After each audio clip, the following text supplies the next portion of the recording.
तो देखिए सामने आपको एक क्वेश्चन दिख रहा है, हमें एक इनपुट दिया गया और इनपुट में कुछ नंबर्स लिख दिए गए 47, 25, 13, 90, 12 एंड 38।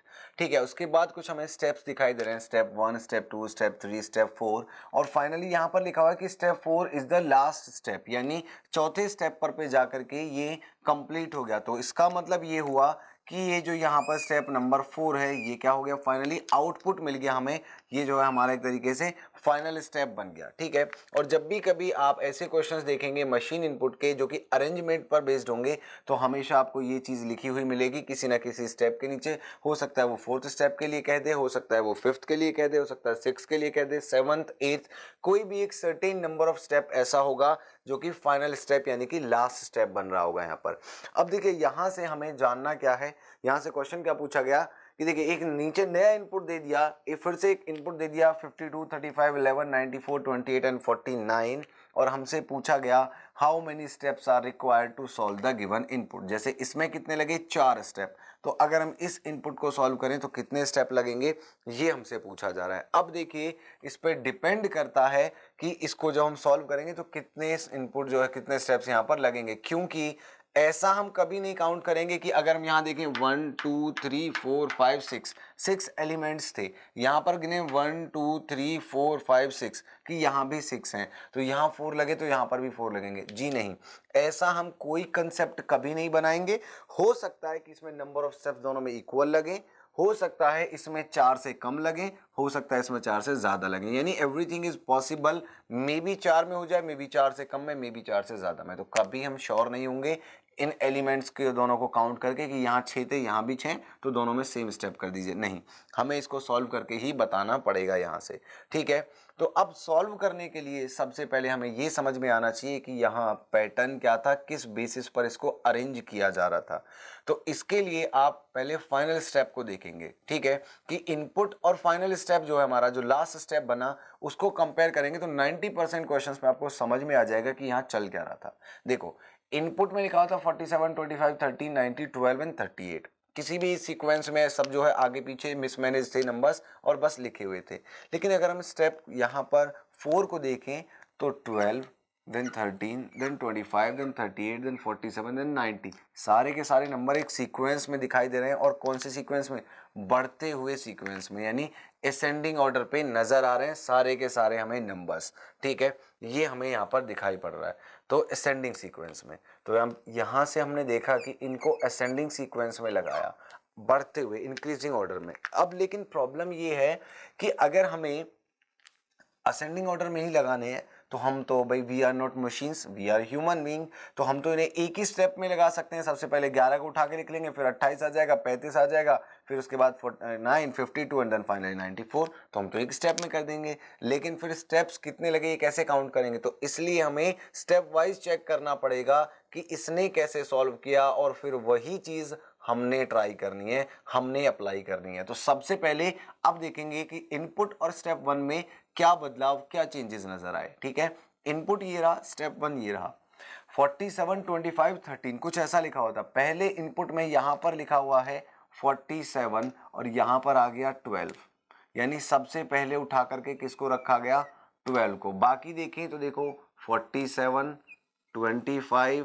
13, 90, 12 एडजस्ट हो गया उस तरफ और यहाँ पर 38, यानी बाकी सब अपने ही सीक्वेंस में है। बस क्या किए, यहाँ से 12 को उठाया और आगे ला करके रख दिया, बाकी सब एज इट इज। अब यहाँ पर देखिए 12 अपने ही प्लेस पर था जहाँ फर्स्ट था, अब की बार यहाँ पर कौन आ गया 13, यानी यहाँ से उठाया 13 को रख दिया, बाकी 47, 25, 13 इधर आ ही गया, 90 एंड 38 अपने ही प्लेस पर हैं।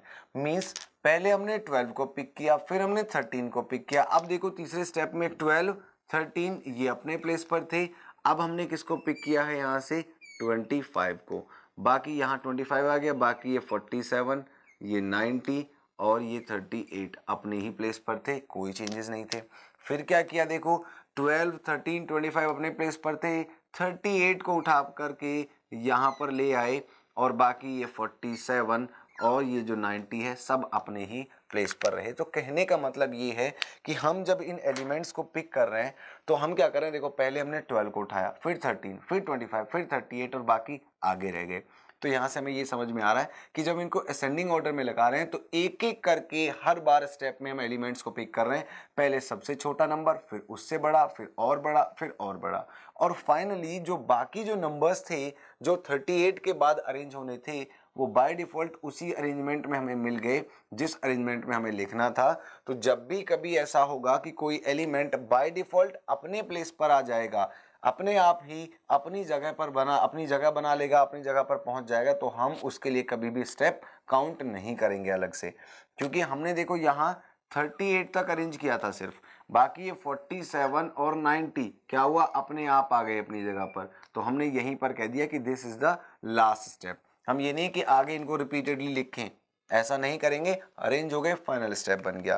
तो यहाँ से ये चीज़ हमें समझ में आ गई। अब देखिए अगर मैं यहाँ से बात करूँ, जैसा कि लिखा हुआ है यहाँ पर 52 35, तो सपोज जब मैं यहाँ पर इसका स्टेप 1 निकालूंगा, ठीक है, मान लीजिए मैं यहाँ पर इसका स्टेप 1 निकालूँ अगर, ठीक है, तो स्टेप 1 में मैं क्या करूँगा, सबसे पहले किसको अरेंज करूँगा, यहाँ से 11 को, ठीक है, तो यहाँ स्टार्टिंग में कौन आ जाएगा, यहाँ पर 11, बाकी ये जो है 52, फिर इसके बाद 35, 11 यहाँ से एडजस्ट हो चुका होगा, ठीक है, यहाँ पर कौन बचेगा 94, फिर यहाँ पर 28, देन यहाँ पर 49, ठीक है, ये हो जाएगा कौन सा हमारा स्टेप 1।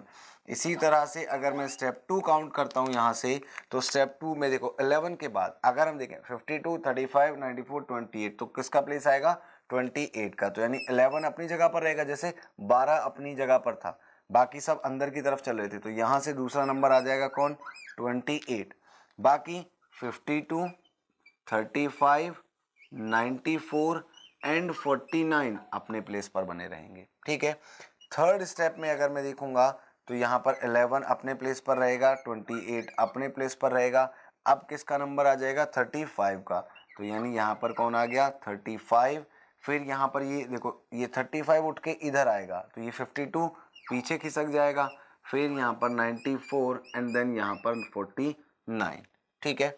इसके बाद फोर्थ स्टेप अगर मैं देखूं तो 11 अपने प्लेस पर, 28 अपने प्लेस पर, 35 अपने प्लेस पर, अब देखो 35 के बाद 52 94 49 किसका प्लेस आएगा 49 का, तो यहाँ पर आ गया 49, बाकी ये 52 और ये लास्ट में 94।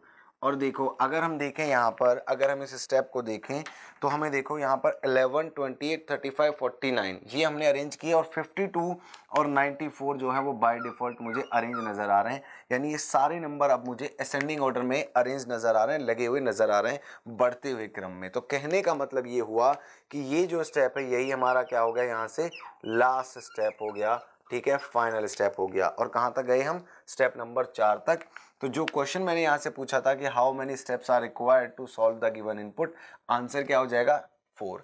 ये कोइंसिडेंस की बात थी कि यहाँ पर भी 4 लगे, यहाँ पर भी 4 लगे, हम इसको कोई कंसेप्ट नहीं बना लेंगे कि हाँ जी यहाँ पर 4 ही स्टेप लगेंगे या बराबर ही लगेंगे, नहीं, ये कोइंसिडेंसली था कि हमें जितने एलिमेंट्स यहाँ पर बाय डिफॉल्ट मिले उतने ही वहाँ पर भी बाय डिफॉल्ट मिल गए, नहीं मिलते तो हम लोगों को वो अरेंज करना पड़ता, ठीक है, इस चीज को याद रखिएगा। तो यहां से जैसे एक ये क्वेश्चन मैंने पूछा, आप देखिए दूसरा क्वेश्चन पूछ सकता है, दूसरा क्वेश्चन की बताइए स्टेप नंबर 3 में लेफ्ट से फोर्थ एलिमेंट कौन सा होगा। मान लीजिए एक और क्वेश्चन यहां से पूछ लिया कि which element will be fourth from the left in step number 3। अब स्टेप नंबर 3 ये रहा लेफ्ट से यानी बाई तरफ से तीसरा, तो बाई तरफ से चौथा, 1 2 3 4, कौन सा एलिमेंट हो गया यहाँ से 52। तो ये क्वेश्चन आपसे पूछा जा सकता है कि बताइए स्टेप नंबर 3 में लेफ्ट से चौथा, या कह दे स्टेप नंबर 4 में दाएं से दूसरा बता दीजिए, तो यहाँ से 1 2, क्योंकि यही है स्टेप नंबर 4, तो ये क्या हो जाएगा 52 अगेन आंसर। कह दे मान लीजिए स्टेप नंबर 1 में लेफ्ट से सेकंड एलिमेंट कौन सा होगा, तो 1 2, या राइट से सेकंड कौन सा होगा, तो 94, यानी ऐसे कुछ क्वेश्चंस इनकी पोजीशंस पर बेस्ड क्वेश्चंस पूछता है। तो ये हमारा एक बेसिक आइडिया आपको लग गया होगा कि मशीन इनपुट में क्वेश्चंस कैसे आते हैं, हमने कैसे सॉल्व करना होता है और कैसे इस पर बेस्ड क्वेश्चंस यहाँ से पूछे जाते हैं। एक इनपुट दिया, उसको सॉल्व करके दिखाया, एक नया इनपुट सॉल्व करने के लिए दे दिया, और हमें एनालिसिस करनी है, उसका विश्लेषण करना है दिए गए इनपुट और उसके सॉल्यूशन का, कि इसमें क्या पैटर्न चल रहा था, किस तरह से हम इसको अरेंज कर रहे थे। तो यहाँ से आपने ये चीज़ें समझी, ये चीज़ आपको क्लियर हो गया होगा आइडिया। I hope. तो अब यहाँ से कुछ और क्वेश्चंस, कुछ और नई चीज़ें, कुछ और नए कंसेप्ट देखेंगे। यहाँ तक ये थी हमारी एक बेसिक अप्रोच। तो चलिए देखिए एक और क्वेश्चन देखते हैं यहाँ पर मशीन इनपुट पर। तो जैसा हमने प्रीवियस क्वेश्चन देखा था तो वो नंबर्स पर बेस्ड, यानी उसमें सिर्फ और सिर्फ नंबर्स पूछे गए थे। यहाँ देखें तो सिर्फ और सिर्फ अल्फ़ाबेट की बात की गई है, सिर्फ और सिर्फ वर्ड्स की बात की गई है। तो देखिए ये जो क्वेश्चन है हमें यहाँ पर दिखाई पड़ रहा है कि भाई जो इनपुट लिखा हुआ है Ram goes market now better way. ठीक है, ये हमारा इनपुट। तो सबसे पहले मैंने आपको बताया था कि हमने क्या करना है, हमने करना ये होता है कि भाई जो नीचे जो लास्ट स्टेप है, कहाँ पर लिखा हुआ है लास्ट स्टेप, किसके नीचे, फोर्थ, यानी जो स्टेप नंबर 4 है, जो स्टेप नंबर 4 है, वो आखिरी, वो फाइनल स्टेप है इस गिवन इनपुट का। कोई मशीन अरेंज कर देती है इसको 4 स्टेप में, इस गिवन इनपुट को। तो यहाँ से आप कंपैरिजन कीजिए कि फर्स्ट स्टेप और लास्ट स्टेप में क्या फ़र्क हमें दिख रहा है। यानी कि जो फर्स्ट स्टेप के जो नंबर्स थे, जो अल्फ़ाबेट थी, वो ऐसे हमें रेंडमली अरेंज थी। यहाँ पर देखें तो उनको एक पर्टिकुलर वे में अरेंज किया गया। तो देखिए अगर हम यहाँ पर देखें better, goes, market, now, ram and way, तो यानी सबसे पहले अगर हम अल्फ़ाबेटिकली यानी या फिर हम कह सकते हैं डिक्शनरी पैटर्न पर लगाएं तो सबसे पहले कौन आएगा, बेटर। उसके बाद यहाँ पर हमें कौन दिखाई पड़ेगा, goes, then market, then now, then ram and then way. तो यानी कहने का मतलब ये हुआ कि ये एक ऐसी मशीन, एक ऐसे कोई कंप्यूटर रहा होगा कि जिसमें कि अगर हम अल्फ़ाबेट को एंटर करा दें, वर्ड्स को एंटर करा दें, तो ये उन्हें जो है डिक्शनरी पैटर्न पर अरेंज कर देती है बढ़ते हुए क्रम में। तो ये चीज़ हमें समझ में आ गई। अब नीचे हमें एक इनपुट दे दिया गया, got very good marks in exam. इसको हमें सिमिलरली हमने इसी पैटर्न पर सॉल्व करना है। और यहाँ से जैसा मैंने पिछले क्वेश्चन में पूछा था कि बताइए how many total steps are required to solve the given input, तो ये क्वेश्चन पूछा जा सकता है। साथ ही पूछ सकता है कि find the third element from the left in second step, यानी दूसरे स्टेप में बाएं से तीसरा एलिमेंट कौन सा होगा। या फिर what would be the position of good from the right in second last step, यानी जो सेकेंड लास्ट स्टेप है, आखिरी से जस्ट पहला वाला स्टेप है, उस स्टेप में गुड की पोजीशन दाईं तरफ से क्या होगी। ऐसा कोई भी पर्टिकुलर क्वेश्चन बन सकता है और हम सारे क्वेश्चंस को बहुत इजीली आंसर कर सकते हैं बशर्ते हमने इसको पहले सॉल्व कर लिया हो। तो इसके लिए पहले हमें स्टेप बाय स्टेप जो है जो अप्रोच है वो जाननी होगी। तो यहाँ पर देखिए सबसे पहले किसको अरेंज कर दिया गया, बेटर को। ठीक है, तो यहाँ पर सबसे पहले बेटर को अरेंज कर दिया गया। चलिए ठीक है, बाकी देखिए राम अपने प्लेस पर है, गोज अपने प्लेस पर है, मार्केट वहीं पर है, नाउ भी अपने प्लेस पर है। सिर्फ बेटर को उठा के स्टार्ट में कर दिया गया और वे अपने ही प्लेस पर रहा। ठीक है, अब देखिए दूसरे स्टेप में क्या हुआ, बेटर अपनी जगह पर बना रहा जहाँ पहले अरेंज हो गया। सेकेंड स्टेप में क्या हुआ, गोज यहाँ पर आ गया उठ करके जो यहाँ पर था। बाकी राम अपने प्लेस पर चला गया, गोज हमने यहाँ पर अरेंज कर दिया, मार्केट अपने प्लेस पर है, नाउ अपने प्लेस पर है एंड वे अपने प्लेस पर है। अब देखो यहाँ पर बेटर अपने अपने ऑलरेडी जो अरेंज था रहा। सिमिलरली यहाँ पर बेटर और गोज दोनों अरेंज रहे। अब की बार क्या किया, मार्केट को उठा करके यहाँ पर प्लेस कर दिया। चलिए ठीक है, तो मार्केट को हमने देखा यहाँ पर है, उसके बाद ये राम, फिर ये नाव और फिर आखिर में ये वी, सब ऐसा ही है। अब की बार हमने देखा बेटर अरेंज था, गोज अरेंज था, मार्केट अरेंज था, तो आखिर में नाव को हम यहाँ लेकर के आ गए सिर्फ, और राम और वे अपने प्लेस पर बने रहे और हमें बता दिया गया लास्ट स्टेप। तो अगर हम यहाँ से गौर से देखें, यहाँ इस बार किसको, नाव को अरेंज किया। ठीक है, तो अगर हम गौर से देखें इस पैटर्न को तो देखो बेटर यानी बी, गोज यानी जी, मार्केट यानी एम, नाउ यानी एम, यानी इन वर्ड्स को बढ़ते हुए क्रम में उठाया जा रहा है, बढ़ते हुए क्रम में पिक किया जा रहा है। और यहाँ हम देखें तो जैसे ही हमने नाउ को अरेंज किया था तो ये जो राम और ये जो वे यहाँ पर लिखे हुए थे ये बाय डिफ़ॉल्ट उसी सीक्वेंस में आ गए जिसपे कि डिक्शनरी पैटर्न में आते अगर हम इन सबको अरेंज करें तो इनके लिए जैसा मैंने पिछले क्वेश्चन में भी बताया, जो चीज़ बाय डिफ़ॉल्ट अरेंज हो जाती है हम उसके लिए कभी भी स्टेप अपना काउंट नहीं करते। तो नाउ को जैसे हमने अरेंज किया तो नाउ इधर पहुंचा, राम इधर खिसक गया और वे अपनी जगह पर ऑलरेडी था ही। तो ये दो जो एलिमेंट्स हैं, ये जो दो वर्ड्स थे बाय डिफ़ॉल्ट अरेंज हो गए। तो हमने कह दिया भाई ये पैटर्न हो गया कंप्लीट और 4 स्टेप लगे। अब यही चीज़ हमें यहाँ पर फाइंड आउट अगर करनी हो तो देखो यहाँ से क्या होगा कि फर्स्ट स्टेप में अगर मैं देखूँ तो देखो फर्स्ट स्टेप अगर मैं यहाँ से फाइंड आउट करने की कोशिश करूँ तो देखिए फर्स्ट स्टेप में क्या होगा, सबसे पहले यहाँ पर जी लिखा हुआ है, वी, फिर अगेन जी, फिर एम, फिर आई, फिर ई। तो सबसे पहले कौन आएगा, ई यानी कि एग्ज़ाम। ठीक है, और इसको हम एग्ज़ाम, इसको थोड़ा सा शॉर्ट वे में लिखने के लिए हम क्या कर लेते हैं कि एग्ज़ाम का EX लिख लेते हैं, ठीक है, ताकि हमें यहाँ से पूरा वर्ड ना लिखना पड़े और समझ में आ जाए। तो EX यहाँ पर आ गया यानी एग्ज़ाम, बाकी गॉट, ठीक है, गॉट को हमने लिख दिया। इसी तरह से VE यहाँ पर लिख लेते हैं, ठीक है, गुड। और गॉट और गुड को मैं पूरा क्यों लिख रहा हूँ, क्योंकि फर्स्ट लेटर इनके सेम है, ताकि हम कंफ्यूज ना हो जाए, इसलिए हमने इन वर्ड्स को पूरा लिखा। बाकी M के मार्क्स के लिए मैंने MA लिख लिया और इनको मैंने एज इट इज़ यहाँ पर लिख लिया। तो ये हमारा फर्स्ट स्टेप बन गया, ठीक है। सेकंड स्टेप में क्या होगा, अगर मैं यहाँ से सेकंड देखूँ तो भाई सेकंड स्टेप में देखो यहाँ से बहुत सिंपली जब E अरेंज हो गया तो E के बाद ऑब्वियस है इनमें से किसको अरेंज होना है, G को, ठीक है। तो अब देखो G को जब अरेंज होना है तो G वाले 2 लेटर्स दिख रहे हैं। तो जब कभी ऐसा होता है कि 2 वर्ड्स के, ठीक है, फर्स्ट लेटर्स जो है वो सेम हो गए, जैसे मान लीजिए 2 वर्ड लिखे हों, सपोज यहाँ पर मैं एग्जांपल से दिखाऊं, एक लिखा हुआ मान लीजिए एप्पल और एक लिखा हुआ है अप्लाई, ठीक है। तो अगर मैं आपसे पूछूं कि बताइए इन दोनों वर्ड्स में डिक्शनरी में कौन हमें पहले मिलेगा और कौन हमें बाद में दिखेगा, तो ये चीज़ हम यहाँ साइड में देख लेते हैं। देखो कैसे, भाई इनका जब फर्स्ट लेटर सेम है तो सेकंड की बात करेंगे, सेकंड भी सेम है तो थर्ड की बात करेंगे, थर्ड भी सेम है तो फोर्थ की बात करेंगे, फोर्थ भी सेम है तो फिफ्थ पे आएंगे, और फिफ्थ में यहाँ था E और यहाँ पर Y, तो इनमें पहले कौन आना चाहिए, E, और बाद में कौन आना चाहिए, Y। तो यानी ये डिक्शनरी में पहले मिलेगा और ये जो है सेकंड मिलेगा, सेकंड मतलब बाद में।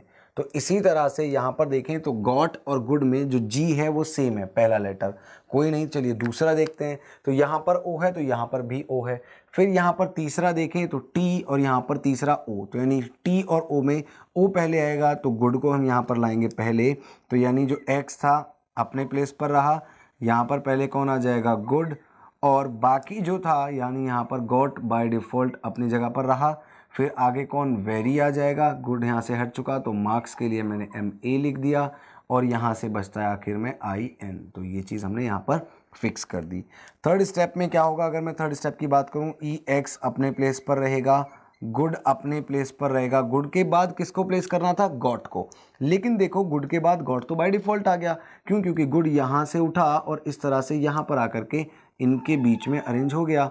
तो यहाँ से यानी X के बाद यहाँ इस बीच में आ गया गुड, तो गॉट बाय डिफ़ॉल्ट अपने आप आ गया। तो यानी गॉट को अरेंज करने के लिए हमें स्टेप नहीं लेना पड़ा, तो ठीक है, हम आगे बढ़ेंगे और इसी स्टेप में उस एलिमेंट को अरेंज करेंगे जो कि गॉट के बाद आना चाहिए था। तो देखो V, M और I, तो पहले कौन आएगा, I, तो यानी कि यहाँ पर हम किसको अरेंज कर देंगे, इनको, और बाकी जो VE और MA थे वो एज इट इज़ रहे। और इसके बाद अगर मैं नेक्स्ट स्टेप देखूँ तो यहाँ पर EX रहेगा सेम, गुड अपने प्लेस पर रहेगा, गॉट अपने प्लेस पर रहेगा, इन अपने प्लेस पर रहेगा। अब यहाँ से MA अरेंज जैसे ही हुआ तो VE यानी कि वेरी खिसक गया बाद में, और ये पूरा का पूरा हमारा जो एलिमेंट्स है वो बाय डिफ़ॉल्ट अरेंज हो गए अपने उसी सीक्वेंस में, अपने उसी पैटर्न पर, जिस पैटर्न पर हमने इसको करना था। तो ये हमारे जो है यहाँ से 4 स्टेप लगे और 4 स्टेप में ये हो गया कंप्लीट। तो हम यहाँ से कह सकते हैं कि this is the last step, ठीक है, ये जो है हमारा यहाँ पर आखिरी स्टेप है। तो अब यहाँ से हमसे जो मर्जी क्वेश्चन पूछ लिया जाए, चाहे वो हमसे पूछ ले how many steps are required, तो हमारा आंसर हो जाएगा 4। वो हमसे पूछ ले कि what is the position of got in second last step from right, जैसा मैंने पूछा था, यानी सेकंड आखिरी से पहले वाले स्टेप में गॉट की पोजीशन दाएं से क्या है। तो देखो 1 2 3 4, भाई ये 4 टोटल लगे, तो तीसरा जो है वो सेकंड लास्ट स्टेप होगा, तो दाईं ओर से चौथा है गॉट। तो आंसर आ गया हमारा कि 4th फ्रॉम द राइट। पूछ ले कि which element is 4th from the left in step number 2, यानी दूसरे स्टेप में बाएं से चौथा एलिमेंट कौन सा है, तो 1 2 3 4 VE, और VE किसको लिख रहे थे हम, वेरी को, तो वही हमारा आंसर हो गया। So we can easily solve such type of questions if we are able to understand what was the pattern behind this question, ठीक है, and it's quite easy when we are practicing, when we have some idea about such type of questions. So let's move on to another question. अगले question की तरफ बढ़ेंगे और यहाँ से देखेंगे कुछ और चीज़ें। This was the basic concept, this was the basic approach of machine input. So let's move on to another question. एक और क्वेश्चन देखते हैं आइए मशीन इनपुट पर। यहाँ पर देखिए पिछले क्वेश्चन में और इसमें थोड़ा सा डिफरेंस, स्लाइट डिफरेंस ये first of all in input में हमने प्रीवियस क्वेश्चंस में देखा या तो सिर्फ वर्ड्स थे या तो सिर्फ नंबर्स, जबकि यहाँ पर जो इनपुट है वो हो गया अल्फा न्यूमेरिक, यानी कि हमें कुछ नंबर्स भी दिख रहे हैं और साथ में कुछ अल्फ़ाबेट भी दिख रहा है। तो फर्स्ट ऑफ ऑल तो ये डिफरेंस हो गया। सेकेंड पॉइंट अगर हम यहाँ से देखें तो सेकेंड पॉइंट ये है कि यहाँ पर अगर हम वहाँ देख रहे थे तो सिर्फ लेफ्ट में जो है चीज़ें चेंज हो रही थी, राइट साइड पे एज इट इज़ सारे के सारे एलिमेंट्स प्लेस थे, यानी कि सिर्फ और सिर्फ एक साइड पर अरेंजमेंट हो रहा था। लेकिन यहाँ पे क्या है, दूसरी साइड भी चल रहा है। तो यहाँ से अगर हम देखें तो यहाँ से देखो ये लेफ्ट में नंबर्स और ये राइट साइड पे वर्ड्स जो है वो अरेंज हो रहे हैं। तो अब हमें दोनों चीज़ों का पैटर्न फाइंड आउट करना पड़ेगा कि नंबर्स के पीछे क्या पैटर्न था और वर्ड्स के पीछे क्या पैटर्न था। तो देखो फर्स्ट स्टेप में सबसे पहले याद कि हम यहाँ से जाएंगे इनपुट के बाद सीधा लास्ट स्टेप पे। लास्ट स्टेप में हम देखेंगे चीज़ें किस तरह से प्लेस्ड हैं। तो सबसे पहले प्लेस्ड है 14, then 18, then 27, then 34 and then 76, यानी नंबर्स हमें बढ़ते हुए क्रम में यानी इंक्रीजिंग ऑर्डर में दिखाई पड़ते हैं। और सिमिलरली अगर मैं यहाँ पर देखूँ वर्ड्स को तो ABCST यानी जो वर्ड्स हैं वो भी कौन से इंक्रीजिंग पैटर्न पे हैं, यानी कि बढ़ते हुए क्रम में हैं। तो नंबर्स को भी और अल्फ़ाबेट को भी दोनों को इंक्रीजिंग सीक्वेंस में लगा दिया गया। अब एक एक स्टेप में क्या किया गया ये हम फाइंड आउट करते हैं ताकि हमें जो एक गिवन इनपुट है हम इसको अकॉर्डिंगली सॉल्व कर पाएँ। ठीक है, तो चलिए यहाँ से देखते हैं इस तरह के क्वेश्चंस। अब यहाँ से सबसे पहले मैं बात करता हूँ कि फर्स्ट स्टेप में चेंजेस क्या हुए लेफ्ट साइड पर। तो लेफ्ट साइड पे अगर मैं देखूँ तो यहाँ से अंतर ये नज़र आ रहा है कि जहाँ पहले 34 लिखा हुआ था एक्सट्रीम लेफ्ट पर, वहाँ पे आ गया 14 यहाँ से उठकर, और ये जो 34, 2/18 है सब एज इट इज़ रहे। और यही चीज़ अगर मैं लास्ट में देखूँ तो ये जो एप है यानी 76 अदर चला गया और एप जो है यहाँ पर बाहर की तरफ आ गया। तो कहने का मतलब ये है, मैं ये कह सकता हूँ कि लेफ़्ट में 14 और राइट साइड पे एप अरेंज किया गया था। फिर यहाँ 14 जो है वो अपने प्लेस पर रहा और जो 18 है वो अंदर आ गया। ठीक है, सिमिलरली यहाँ पर देखिए जो एप है यानी कि अब की बार एप अपने प्लेस से अंदर की तरफ खिसक गया और जो बाई है वो बाहर आकर के लगा। ठीक है, फिर 18 के बाद में यहाँ पर देखूँ तो कौन आया, यहाँ पर 27 को अरेंज किया और यहाँ पर कौन, कार जो है वो बाय डिफ़ॉल्ट यहाँ पर यानी कि कार को प्लेस किया गया। फिर यहाँ पर देखें, देखो 27 के बाद जैसे ही मैंने 18 के बाद यहाँ 27 ला के रखा, 34 क्या हो गया, बाय डिफ़ॉल्ट अरेंज हो गया। तो इसके लिए हम स्टेप नहीं काउंट करेंगे, तो इसलिए 27 के बाद हमने सीधा यहाँ पर किसको 76 को अरेंज कर दिया, क्योंकि यहाँ 27 के साथ साथ 34 बाय डिफ़ॉल्ट अरेंज हो गया था स्टेप नंबर 3 में। तो जैसे ही हम स्टेप नंबर 4 पर आए सारी चीज़ें सेम रही, नंबर को अरेंज किया और 4 स्टेप में ही नंबर्स अरेंज हो गए। लेकिन यहाँ पर अभी सिर्फ कौन, सेट अरेंज हुआ और अभी 2 का अरेंज होना बाकी था, तो इसलिए वो यहाँ पर 5th स्टेप में अरेंज कर दिया। अब यहाँ से देखिए ये तो हमने समझ लिया कि किस तरह से हमने चीज़ें अरेंज की हैं। यहाँ से जानने वाली जो हैं वो 2 चीज़ें हैं। यहाँ से अगर मैं देखूँ तो देखिए लेफ़्ट साइड पे जो वे ऑफ अरेंजमेंट था, वे ऑफ अरेंजमेंट मतलब हम एलिमेंट को उठा करके प्लेस कहाँ कर रहे थे। तो देखो पहले 14 को यहाँ रखा, उसके बाद 14 14 14 अपनी जगह पर सेम बना हुआ है एक्सट्रीम लेफ्ट पर, बाकी एलिमेंट्स जो हैं वो अंदर की तरफ चल रहे हैं। यानी इसका मैं फ्लो देखूँ तो कहाँ है, अंदर की तरफ जा रहा है, ये चीज़ अंदर की तरफ चल रही है। लेकिन राइट साइड पर मैं अगर देखूं तो ये चीज़ बाहर की तरफ जाती है, मींस एलिमेंट्स जो हैं वो बाहर की तरफ अरेंज हो रहे थे ना कि अंदर की तरफ। तो यानी ये तो अंदर चल रहा था और ये बाहर। तो जो लेफ्ट साइड पे जो हम नंबर्स अरेंज कर रहे हैं वो थे कौन से, इनर अरेंजमेंट पे, क्योंकि अंदर की तरफ चल रहे थे, जबकि राइट साइड पे जो अल्फ़ाबेट है वो बाहर जाके लग रहे थे, तो इसलिए कौन सा, वो आउटर अरेंजमेंट कहलाता है। यहाँ से हम समझेंगे इसके बाद कि जो इनर अरेंजमेंट है, आउटर अरेंजमेंट है, इसका मतलब क्या है। लेकिन पहले समझो कैसे। देखो भाई एप हमने पहले सबसे अरेंज किया था, अब ये जो बाई है मैं ऐसा भी तो कर सकता था कि एप तो यहीं रहता, यहाँ पर लाके 76 और एप के बीच में लाकर बाई लिखता, फिर कार को और अंदर, फिर सेट को और अंदर, फिर 2 को और अंदर, इस तरह से भी मैं इसको अरेंज कर सकता था। लेकिन नहीं, क्वेश्चन में ये अरेंजमेंट नहीं था, क्वेश्चन में उस तरफ जो है बाहर की तरफ यानी आउटर अरेंजमेंट रखा गया और यहाँ पर इनर। तो जैसा अरेंजमेंट क्वेश्चन में हमें रख दिया गया वैसा ही हम सॉल्व करेंगे, याद रखिएगा। अब जैसे यहाँ से देखिए हमसे क्वेश्चन ये पूछा गया कि what will be the position of rate in step number 2 from the right, यानी स्टेप नंबर 2 में रेट की पोजीशन दाईं तरफ से क्या होगी। तो हमने ये बताना है कि इस रेट की पोजीशन क्या होगी दाईं तरफ से, यानी कि जब हम स्टेप नंबर 2 फाइंड आउट करेंगे तो सबसे पहले हमें क्या करना पड़ेगा, स्टेप नंबर 1 फाइंड आउट करना पड़ेगा। तो 1 में क्या होगा, देखो सबसे छोटा नंबर उधर सबसे छोटा अल्फ़ाबेट। तो इनमें अगर मैं देखूं तो 48, 75, 23, 45 और 13। तो भाई सबसे जो छोटा नंबर है गाइज वो है 13।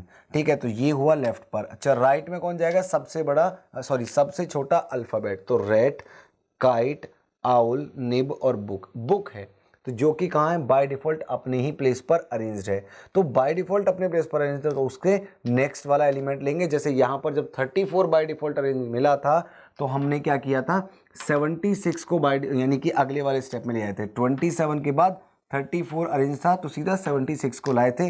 वैसे ही जब बुक उधर अरेंज है तो बुक के बाद जिसका प्लेस है उसको आना चाहिए। तो हम देखें तो किसको, काइट को यानी के को जाना चाहिए। तो यहाँ से ये 13 के बाद यहाँ 48 अपने प्लेस पर, 75 अपने प्लेस पर रहेगा, 23 अपने प्लेस पर रहेगा, सिमिलरली रेट अपने प्लेस पर। लेकिन यहाँ से काइट हट जाएगा क्योंकि इसको लास्ट में जाना है। बाकी यहाँ से ये 45 यहाँ पर रहेगा और यहाँ से अगर हम देखें तो आउल भी अपने प्लेस पर, निब इधर यहाँ पर अपने प्लेस पर ही बना रहेगा। 13 यहाँ से अरेंज हो चुका, यहाँ पर कौन, बुक, ये बाय डिफ़ॉल्ट मिला। तो यहाँ से हम नेक्स्ट जो एलिमेंट है वो कौन सा रख देंगे यहाँ पर, काइट। तो ये हमारा फर्स्ट एलिमेंट यानी कि फर्स्ट स्टेप बन गया। यहाँ से अब हम सेकंड देखें तो देखिए लेफ्ट साइड में क्या था, अंदर की तरफ एलिमेंट्स चल रहे थे तो हमने 13 को उसी के प्लेस पर रखना है। ठीक है, और 13 के बाद जो नेक्स्ट नंबर है तो यहाँ से हम देखें तो कौन है वो 23। तो इसलिए हम यहाँ पर किसको ले आएंगे 23। देन यहाँ पर 48 अपने प्लेस पर रहेगा, 75 अपने प्लेस पर, 23 यहाँ से हट चुका। अब हमें ये देखना है राइट साइड पे, देखिए बुक है, काइट, तो बाहर की तरफ इधर जो हम एलिमेंट रख रहे हैं वो एक्सट्रीम राइट पे ले जाके रख रहे हैं। तो काइट के बाद देखिए हमें कौन दिखाई पड़ेगा यहाँ पर, निब। तो यानी सेकेंड एलिमेंट स्टेप में यहाँ पर निब लाएंगे तो यानी रेट जो है अपने ही प्लेस पर रहेगा यहाँ पर। सिमिलरली 45 जो है वो भी अपने प्लेस पर रहेगा। सिमिलरली आउल भी अपने प्लेस पर रहेगा, लेकिन निब यहाँ से हट जाएगा तो यहाँ पर दिखेगा हमें बुक, इसके बाद यहाँ पर काइट और बाहर की तरफ जाकर के अरेंज हो जाएगा कौन, यहाँ से निब।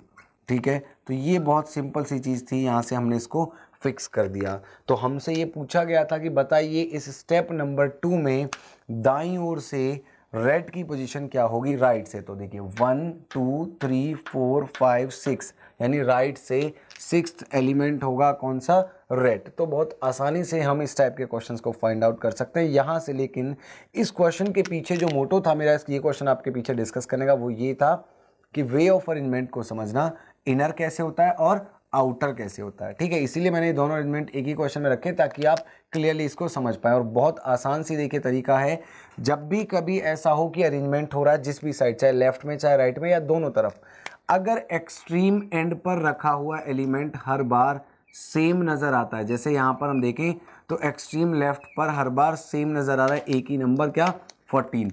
तो अगर ये एलिमेंट आपको सेम नज़र आता है तो इसका मतलब वहाँ पर इनर अरेंजमेंट हुआ। और अगर ये एलिमेंट हर बार आपको चेंज नज़र आता है तो इसका मतलब वहाँ पर आउटर अरेंजमेंट हुआ। ये दो चीज़ें आप यहाँ से नोट डाउन कर लेंगे। ठीक है, जैसे हम देखें तो देखिए राइट साइड पे भी चेंज हो रहा था, लेकिन एक्सट्रीम राइट पे पहले क्या था, app, then by, then car, then set, then two. तो यहाँ पर हर बार चेंज नज़र आया, लेकिन यहाँ पर हर बार सेम। तो अगर सेम है तो इनर है क्योंकि ये फिक्स हो गया, बाकी सब अंदर जाके लगेंगे। और अगर चेंज हुआ तो आउटर है, यानी कि जो अरेंज हो चुका उसे अंदर आ जाना है और बाकी जो नया एलिमेंट है वो बाहर जा करके लगेगा। तो यहाँ से आपको ये इनर आउटर समझ में आया होगा, प्लस ये समझ में आया होगा कि एक ही क्वेश्चन में दोनों तरफ जो है अरेंजमेंट चल सकता है। क्योंकि इससे पिछले क्वेश्चंस में हमने देखा था कि वहाँ पर जो है नंबर ऑफ क्वेश्चन जो थे यानी कि एक सिंगल अरेंजमेंट पर थे, या तो लेफ्ट में हो सकता है या तो राइट में, लेकिन ऐसा नहीं है, दोनों तरफ भी चल सकता है जैसे यहाँ पर हुआ। इस पर बेस्ड मैंने आपको एक एग्जाम्पल दिखाया ताकि आपको ये समझ में आए कि यहाँ से कौन सा इस मैसेज यानी कि किस तरह से हमें अरेंज करना है। सपोज मान लीजिए यहाँ से हमसे तीसरा स्टेप ही पूछ लिया जाता, वो कहता बताइए इसका तीसरा स्टेप फाइंड आउट कर दीजिए, नीचे ऑप्शन दे देगा, उनमें से आपको कोई एक चुनना पड़ेगा। तो तीसरा स्टेप अगर हम निकाल रहे होते तो यहाँ पर 13 सेम बना रहता, 23 अपने प्लेस पर सेम बना रहता। तो 23 के बाद जो प्लेस आता वो किसका होता, 45 का। तो यहाँ पर आ गया 45, यहाँ फिर देन 48, देन 75, ये सेम। इधर अगर हम देखें तो n के बाद प्लेस किसका होगा, आउल का, तो यानी यहाँ पर जो रेट है वो सेम बना रहेगा। यहाँ से 45 जो है वो अरेंज हो चुका, देखिए, तो यहाँ पर 75 एज इट इज़ रहेगा रेट। अब रेट के बाद 45 अरेंज हो गया, आउल को उधर जाना है, तो यानी यहाँ पर सीधा कौन दिखाई देगा हमें, बुक। यहाँ पर फिर हम देखें तो काइट, फिर यहाँ पर अगर हम देखें तो निब, और निब के बाद ये जो आउल है उठ करके यहाँ आ जाएगा। तो ये जो है हमारे वर्ड्स कुछ इस तरह से अरेंज होंगे 4। तो ये हो गया हमारा कौन सा, थर्ड स्टेप। तो कोई भी पर्टिकुलर स्टेप अगर हमसे पूछ रहा है तो we can easily solve, we can easily obtain any particular step, अगर हमें यहाँ से समझ में आ गया कि पैटर्न क्या था, इनर या आउटर वे ऑफ अरेंजमेंट था हमारा, जो भी था इनर या आउटर, और साथ ही साथ पैटर्न क्या था, यानी किस बेसिस पर हम इन नंबर्स को, इन अल्फ़ाबेट्स को पिक कर रहे थे। ठीक है, तो चलिए यहाँ से एक और क्वेश्चन की तरफ बढ़ते हैं, आगे कुछ और कंसेप्ट देखते हैं।